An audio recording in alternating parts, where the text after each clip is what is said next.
Noong 2012, nabigo po ako na itong si Bongbong Marcos ay mapusasan ko sana.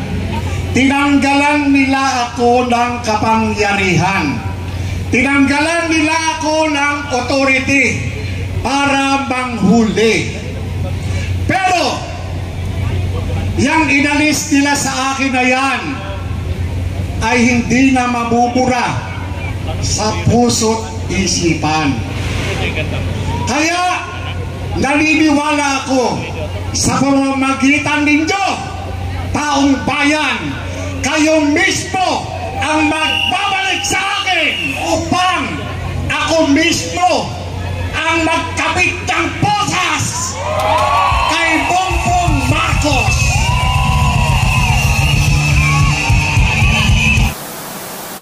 Ito po ang nag-iisang testigo, buhay na testigo. Walang iba kung hindi ang agent ng bayan, Agent Jonathan Morales!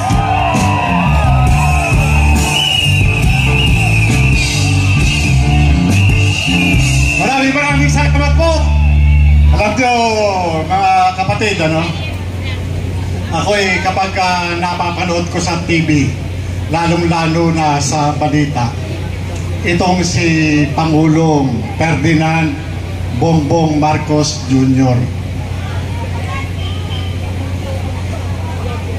Ako'y natatawa na lang sapagkat noong 2012, nabigo po ako na itong si Bongbong Marcos ay mapusasan ko sana.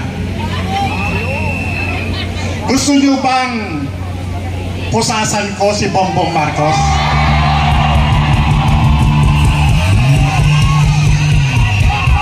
Lahat ng gustong pusasan ko ang bangag na ito, tumayo po ngayon.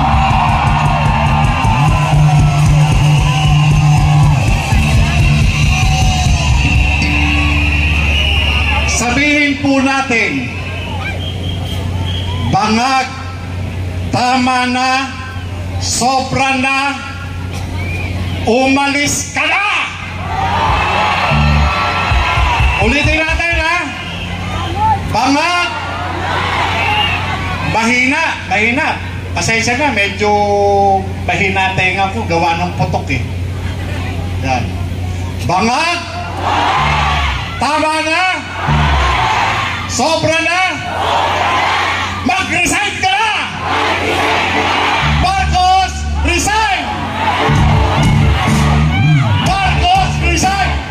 Marcos, resign! Marcos, resign! Marcos, resign! Marcos, resign! Okay, upo na po. Alam nyo mga kapatid, Sobra-sobrang pangbubudol ang ginagawa nitong mga ito. May kasabihan kaming mga narcotics agent na kapag ang isang tao ay nasa impluwensya o dumanas ng impluwensya ng ipinagbabawal na gamot, ito po ay sinungaling. Naniniwala po ba kayo doon? Naniniwala po ba kayo na itong si Bongbong Marcos ay sinungaling? Sinungaling! Bongbong Marcos! Sinungaling! Bongbong Marcos! Sinungaling! Bongbong Marcos! Alam nyo, nung makita ko, na sumisinghot siya ng cocaine. Sinabi kong cocaine sapagkat wala naman po na iodized salt na sinisinghot.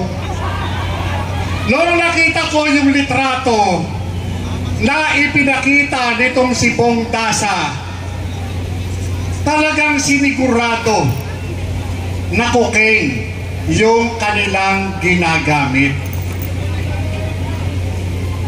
Bong Dasa, ito po yung kanyang sinasabing BFF, kaibigan niyang matalik. Ito po yung naglaglag sa kanya. Siya po yun. Kilala niyo po ba yung Bong Dasa? Kilala niyo po ba yun? Sino yun? Yan, tama. Asawa ng dating Miss Universe. Hindi ko na po papangalanan, gawa ng pribadong tao po ito. At sila ay sa pagkakaalam ko ay hiwalay na. Pero itong naglaglag sa kanya na ito ay nasisiguro namin na hindi nagsisinungaling, sapagkat mayroon po siyang mga litrato na naandon sa kanyang cellphone. Ipinakita niya po yan at kasama ng iba't ibang mga personalidad. Yun po yun. At yung pong litrato na yun, ipinrint po sa computer, ipinrint po yun sa papel. At yun po yung naging attachment ng ginawa ko na salaysay na kinuha kay Bong Dasa. Nagtataka lang ako dito sa administrasyon na ito, sapagkat makalipas ang mahigit isang dekada, pero itong gobyernong ito ay hindi binibigyan ng pansin na itong nakaupo sa Malacanang, hindi nila imbestigahan, lalo na ng PIDEA. Alam na alam ng PIDEA sa pamamagitan ng mga dokumento na iginawa ko doon, na naiwan doon sa PIDEA noong 2012, hindi inaaksyonan. Pagkos gumawa pa itong gobyernong Bangag na ito ng programa laban sa paglaganap ng ipinagbabawal na gamot. Ano po ito? Ito po yung Buhay Ingatan Drogay Ayawan. Ito po kung tawagin ay BIDA. Sino po ang nagsusulong nito? Ang nagsusulong po nito ay si Secretary Abalos ng DILG. Meron mga sinasabi, yung mga kasama natin ito, sino yung giwe? Sino? Sino pa yung isang giwe? Ayun. Ibig sabihin, alam nyo na pala. Di ba? Alam nyo mga kapatid, ang malungkot dito, tinanggalan nila ako ng kapangyarihan. Tinanggalan nila ako ng authority para manghuli. Pero, yang inalis nila sa akin na yan ay hindi na mabubura sa puso't isipan. Kaya, naniniwala ako sa pamamagitan ninyo, taong bayan, kayo mismo ang magbabalik sa akin.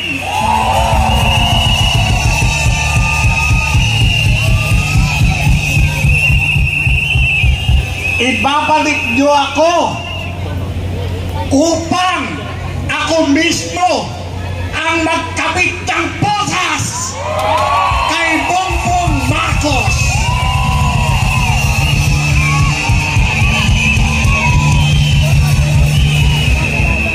Hinihiling ko po sa inyo mga kapatid, mga minamahal kong mga magulang, mga kabataan, magsama-sama po tayo upang magkaroon ng katuparan ang pagkakabit natin ng posas kay Bongbong Marcos.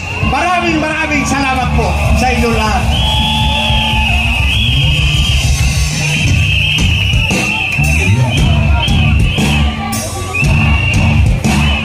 Okay?